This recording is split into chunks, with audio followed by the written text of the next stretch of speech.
As a result of the recall, the captains convene in an unknown location where they discuss about what they're going to do about the impending threat of the machines.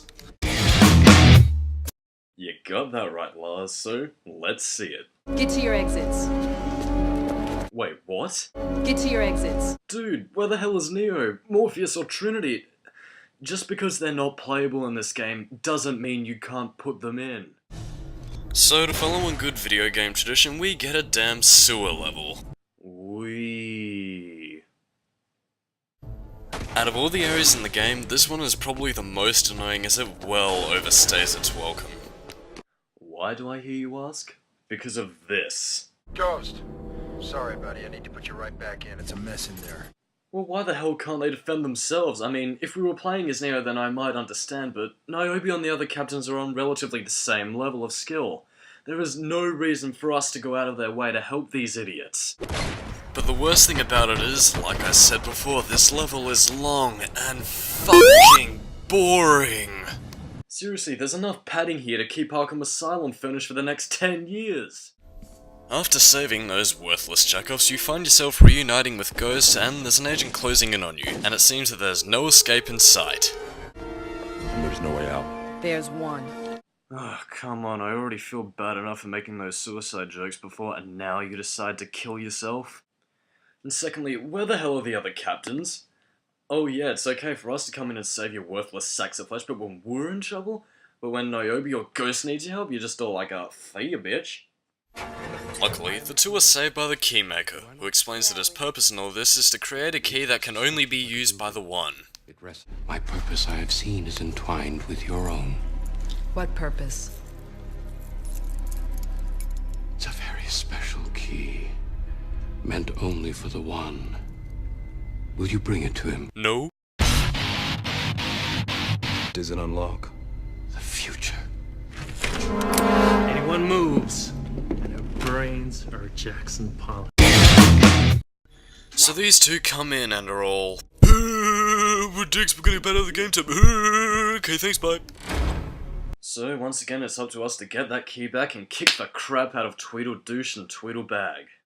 Niobe and Ghost find themselves in the Merovingian chateau and both split up, Niobe searching for the key and Ghost trying to get into contact with Sparks. Now compared to the sewer level we had last time, the chateau is probably my favourite level in the entire game. Maybe it has something to do with the fact that I really enjoy the concept of different programs that have gone rogue, or really the setting itself. But no matter what, it's just totally radical, man. Now depending on who you're playing as, this level can turn out two different ways. Playing as Niobe gives you a rock and bus fight with Emo Boy and an instrumental of Clawfinger's 15 Minutes of Fame. While Ghost is just stuck fighting more Linkin Park fans. But in the grand scheme of things, it really doesn't matter who you're playing as, you're really just doing the same thing but from a different perspective. Although playing as Niobe, you do get an FMV sequence of her tonguing Persephone.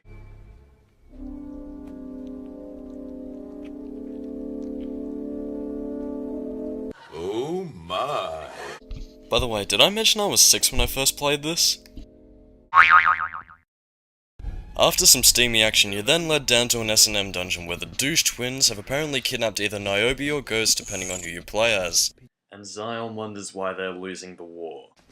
So some shit goes down, but you and Ghost eventually triumph and escape in a thrilling car chase with the albino twins from Reloaded. But murdering postmen and fighting people who you'd meet in a Michael Bay movie takes its toll on Ghost, so he decides to chill in his virtual garden.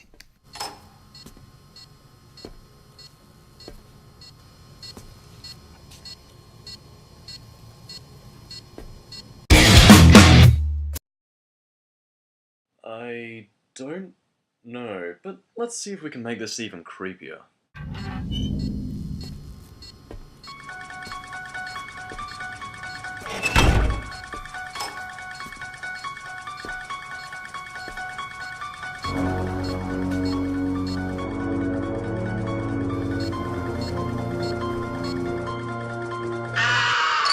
Yeah, now Trinity has a personality. Also, if anyone knows where that scream is taken from, I like your taste in platformers. So the next mission is to jack into the Matrix, find Morpheus, and jack out. Simple as that. What? I told you, all we're gonna do is jack in, contact the Neb, find out what's happening, and jack out. Any questions? No? Good. Then move like you got a purpose.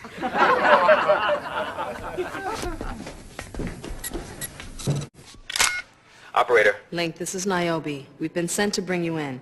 I need to talk to Morpheus. Believe me, Niobe, he needs you. Where is he? Just follow the sirens. Let's go.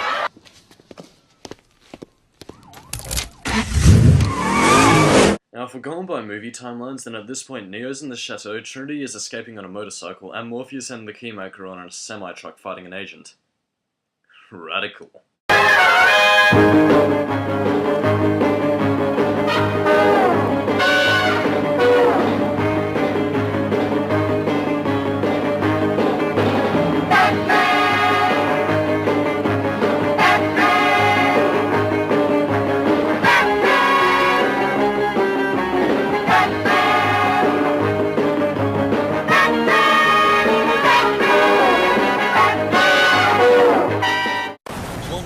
Driving section later, and we are rewarded with stock footage.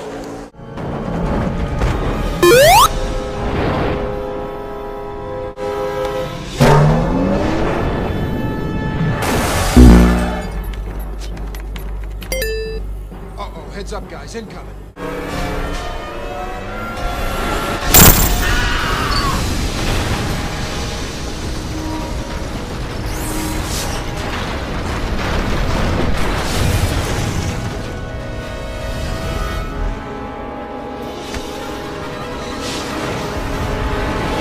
It's sad that the only time we actually get to see Neo in this game is when Shiny got lazy and decided to put in stock footage.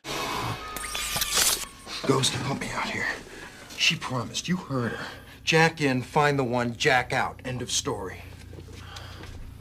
What happened? It's Morpheus. He just called. He says he needs your help. Can you imagine what that means? Our help. He's got Neo, why does he need you? Sparks does have a point. I mean, all the crew of the Logos seem to do is either rescue people or do their dirty work, which mostly ends up fucking them over in the process. And they never seem to repay them or do anything for them. In fact, this Gex Up quote on teamwork can pretty much sum up how I feel about these so-called captains. Oh my god! Just protecting these assholes is just useless! I mean, what the fuck? You guys didn't even bother to defend me! I'm the one risking your neck out! Oh my god! Don't you have any consistency of protecting me when I'm protecting you? What with fucking teamwork? Oh my... God damn it! What a story, Mark. I know you're both listening to me about as much as you're listening to this poll here, so I'll just tell you what I think.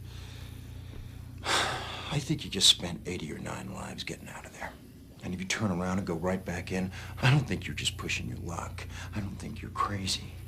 I think you have a death wish, a major, full-on Bronson. Since your lives obviously mean nothing to you, I ask you to try to think of something that does have meaning. Namely, my life. You know, usually I'd berate Sparks for being so selfish, but honestly, if I just saved somebody and they went up to me and said, "Hey, I hope you don't mind me putting you in burning building because of half-assed prophecy, I believe." Yeah, go do that, thanks, bye. But here's the scary thing. Niobe and Ghost do absolutely nothing to oppose any of this. It's almost as if they have little regard for human life no matter what side they're on. Sparks, shut up. Okay, it's official. Niobe and Ghost are sociopaths. I'm not even joking when I say this, but they are stone cold emotionless, dude. And considering their killing spree of postmen and police officers, Niobe and Ghost see them as nothing more than sacks of flesh that bleed red when you start shooting and beating their brittle frame, until they are left as nothing more than a corpse. And I know I just gave you some disturbing mental imagery to think about, but, you know, just give it a bit of thought. Throughout the entire game, they look almost completely emotionless. In fact, it's almost uncanny to the machines that they're trying to destroy.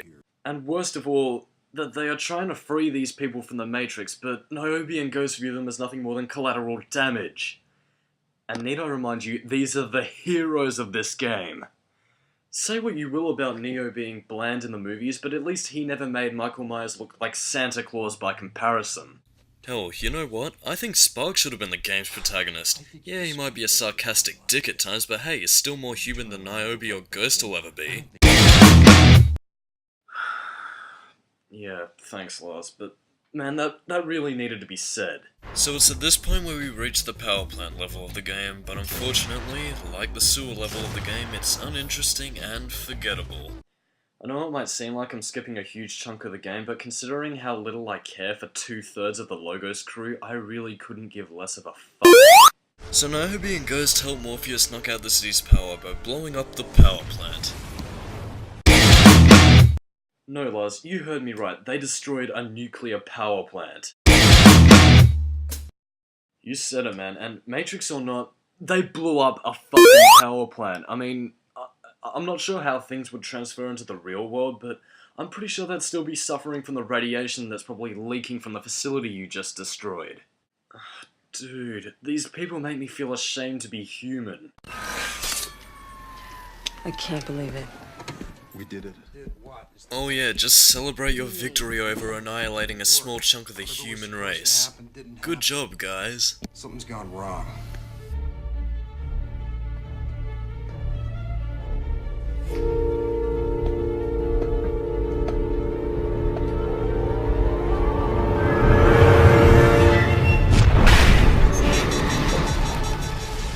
What was that? I think it was an EMP. How? No idea, but right now we can't reach 1147. Sir, we've just lost contact with the Icarus. What? And the Novalis, and the Caduceus. And worse yet, your pizza's gonna be late. The line is broken. God damn it, what the hell is happening? One minute everything's fine, the next all hell breaks loose. Now there's no sign of Morpheus, Trinity, or Neo. Everyone's gone. Well, then who's that? I don't know. Well, answer it.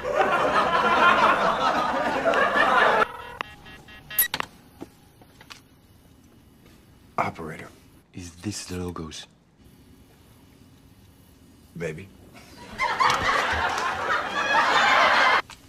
This is Captain Niobe of the Logos. Who is this? My name is Seraph. I bring word from the Oracle. You must come at once.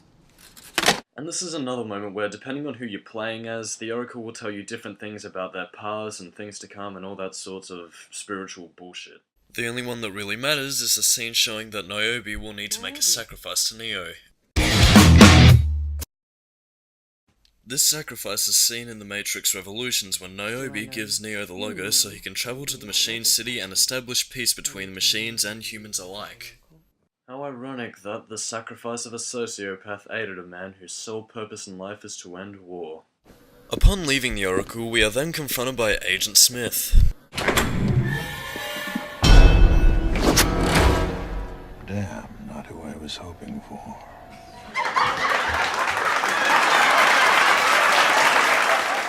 We'll be right back with more Everybody Loves Agent Smith after the break. So once again, it's time to run away through several desolate buildings and empty streets in an actually not all that bad level.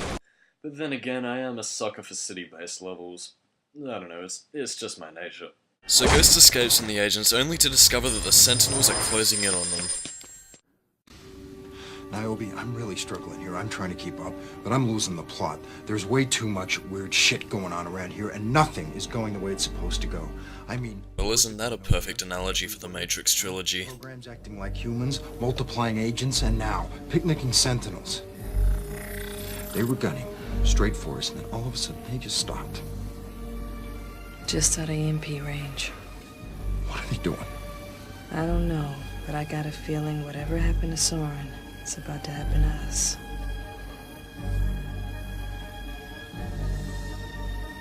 Sparks, I want the ship's guns online right now.